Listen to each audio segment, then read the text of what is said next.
cœur du Parlement européen de Strasbourg, Jean-Luc Stadel entretient une tradition. Il vend des timbres et des enveloppes à l'image des institutions européennes. Jean-Luc est une mémoire vivante des lieux, il connaît tous les moments clés de l'Europe. Son père, Paul Stadel, a commencé l'activité en 1946. C'est lui qui a transmis la passion des timbres à Jean-Luc.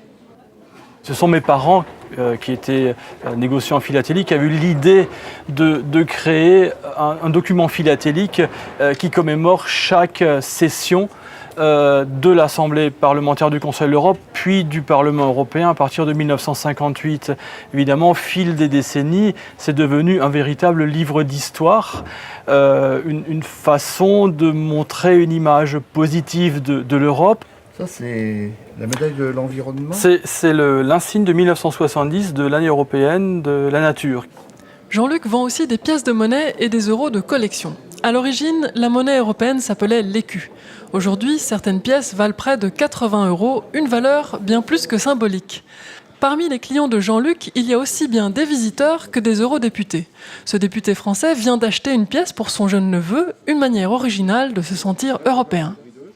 Pour le gamin, d'avoir cette pièce avec lui et de la mettre dans sa chambre, ça fait partie des souvenirs.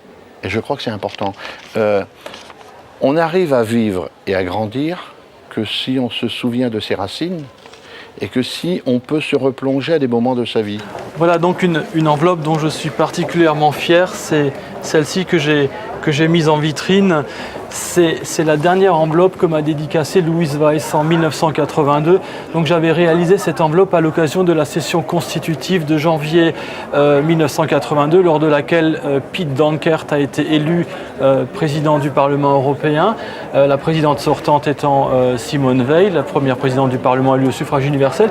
Et Louise Weiss, en tant que doyenne d'âge, a ouvert la séance. J'avais donc réalisé cette enveloppe et elle me l'a dédicacée, Louise Weiss, 1982, et c'est la dernière dédicace qu'elle avait faite, puisqu'elle est décédée l'année suivante, et je garde précieusement cette enveloppe.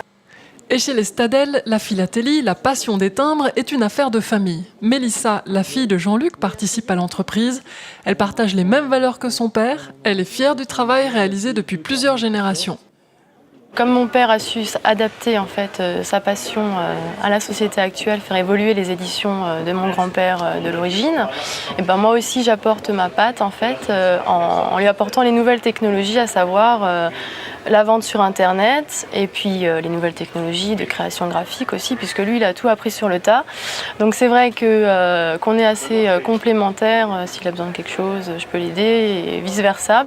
Jean-Luc ne travaille qu'une semaine par mois au Parlement européen de Strasbourg lors des sessions plénières. La plupart du temps, il travaille chez lui. Aujourd'hui, les ordinateurs ont remplacé les planches à dessin d'autrefois. Sur le site internet de Jean-Luc, on retrouve les événements européens en temps réel et les collectionneurs apprécient. Une fois que l'enveloppe est imprimée, on va donc faire la partie philatélique. Donc là, je vais vous montrer une enveloppe qui est terminée.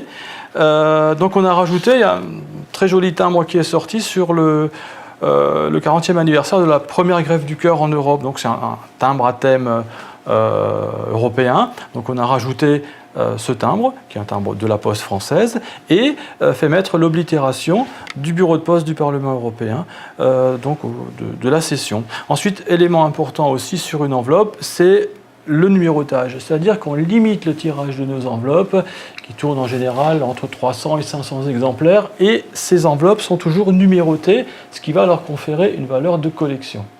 Jean-Luc Stadel édite de nouvelles enveloppes à chaque date clé des institutions européennes. Ici, une enveloppe imaginée pour la session plénière de juin à Strasbourg. La passion de Jean-Luc n'est pas la politique, mais l'histoire, pour le plus grand plaisir des collectionneurs de timbres.